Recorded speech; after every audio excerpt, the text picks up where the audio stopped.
Berikut merupakan hasil rekaman percakapan coaching antara saya sebagai Coach Rudi Hartono, CoAC. Kami mempraktekkan percakapan coaching dengan alur, Tirta, yang merupakan salah satu tugas penting dalam modul 2-3.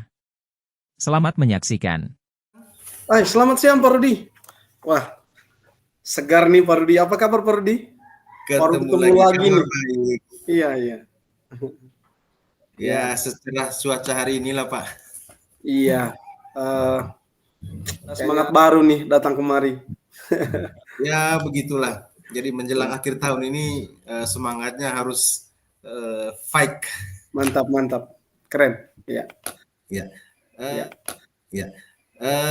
Saya boleh minta waktu untuk berdiskusi dengan Pak Gurdi ini, bagaimana? Oh, boleh Pak Rudi. Silakan. Iya. Terima kasih. Ada apa ini? Mau apa yang didiskusikan? Iya, kebetulan di sekolah saya ini saya sedikit mendapat kewalahan dalam artian banyak anak-anak yang minatnya tidak diakomodir. Ya, kebetulan setelah saya mulai praktekkan pembelajaran berdiferensiasi dan setelah saya melakukan asesmen, di situ saya temukan bakat anak-anak yang memang berkaitan dengan mata pelajaran saya. Saya mengajar mata pelajaran seni budaya di sekolah. Iya. Yang selama ini Pak Gurdi tidak pernah kelihatan loh. Itu bakat-bakat itu tidak pernah kelihatan. Nah, ketika saya buat kelompok peminatan, nah bakat itu muncul. Ya, dan saya tidak pernah tahu selama ini. Begitu. Oke. Luar biasa ya. Ini kalau ngomong minat ini ada relevansinya dengan pembelajaran diferensiasi ini. Oh ya Pak Rudi, kira-kira apa yang Pak Rudi ingin capai dalam diskusi ini? Jadi mungkin harapannya lah nanti setelah diskusi ini Pak Rudi ngapain? Begitu. Ya, saya punya harapan Pak Gurdi, anak-anak itu tidak sekedar mempelajari teorinya di dalam kelas, tetapi dari teori itu anak-anak bisa mempraktikkannya meskipun hanya di lingkungan kelas atau di lingkungan sekolah. Ya, bahkan mungkin harapan terbesarnya adalah anak-anak itu memulai bina bakatnya dari sekarang sehingga di perguruan tinggi nanti kan bakat itu sudah menjadi darah daging bagi mereka. Iya. Baik, Pak Rudi, memang saya itu ya kita sama guru ini pasti senang lah kalau misalkan ada teman guru kita yang artinya sudah memetakan ya, artinya memetakan keinginan minat belajar murid ya. Dan saya sepakat sekali kalau misalkan Pak Rudi juga punya ide yang, tapi alasan dasarnya Pak Rudi melihat ini sebagai sebuah kebutuhan apa Pak Rudi? Maksudnya sebuah hal yang urgent yang harus dilakukan Pak Rudi apa kira-kira? Apa alasannya? Di kelas 10-nya sudah, kelas 11 sudah, kelas 12 juga sudah, sehingga ujian kali ini Pak Gurdi mereka itu sesuai dengan minat begitu. Oke, luar biasa sekali. Bukan per kelas tapi per minat. Per minat ya? Ya. Ada tantangannya tidak ketika Pak Rudi ini? Ya. Kan memang sulit juga kan ketika kita mengelompokkan siswa berdasarkan minatnya ya. Artinya kan memang untuk membentuk mereka sesuai dengan minatnya kan memang cukup menguras waktu ya. Kira-kira apa tantangannya Pak Rudi? Justru saya diskusi dengan Pak Gurdi ini kan karena berbagi dengan tantangan ini. Iya. Ada anak-anak yang punya minat yang bahkan itu di luar jangkauan saya. Ya, jadi suatu ketika saya melakukan asesmen, jadi ada anak-anak yang ya dia masih kelas 10, pintar main biola begitu. Iya. Ya, sementara saya sendiri pegang itu barang saja belum. Iya. Tapi dalam hati kecil saya juga kan dia punya keterampilan ini kan harus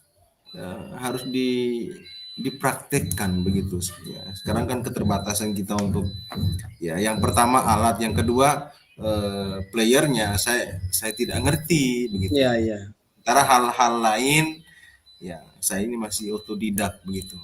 Ada juga yang hobinya alat musik yang menantang begitu seperti drum. Keterbatasan di sekolah ya kami belum punya drum begitu.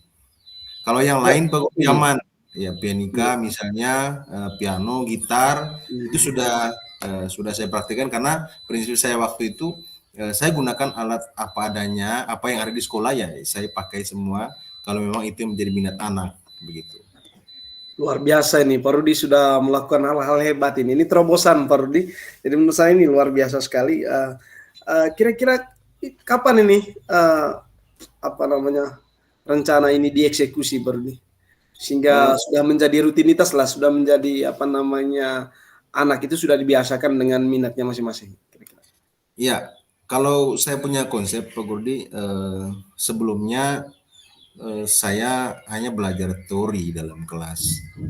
Saya hanya belajar teori, prakteknya itu ya karena memang saya melihat anak-anak tidak terlalu banyak yang minat. Prakteknya terjadwal di sekolah itu ya sekali sebulan begitu. Tetapi begitu saya melakukan pengelompokan, jadi anak-anak itu lebih semangat dia, lebih berminat sehingga mungkin habis semester ini saya akan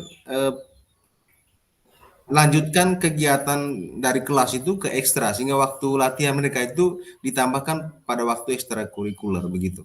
Setelah semester ini semester yang baru nanti kan kita sudah mulai begitu.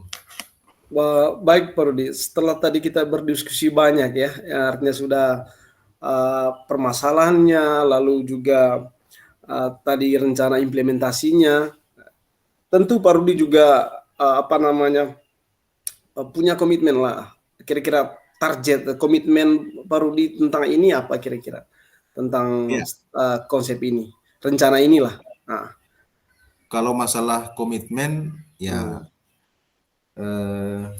hampir setiap tahun di sekolah pimpinan selalu percayakan kepada saya untuk kegiatan akhir tahun kita adakan pementasan bersama sehingga saya tetap komit bahwa anak-anak yang saya latih ini ya, harus dipentaskan pada momen-momen yang ada di sekolah ya. Kalaupun misalnya dari luar ada yang meminta ya saya izinkan mereka tentu di bawah bimbingan saya untuk membiarkan mereka pentas dan berinteraksi dengan masyarakat luar begitu.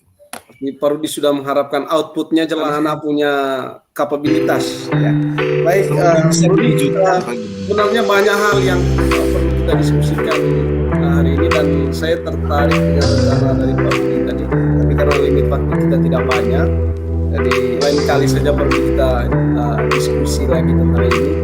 Terima kasih sudah berbagi hari ini. Siap, terima kasih.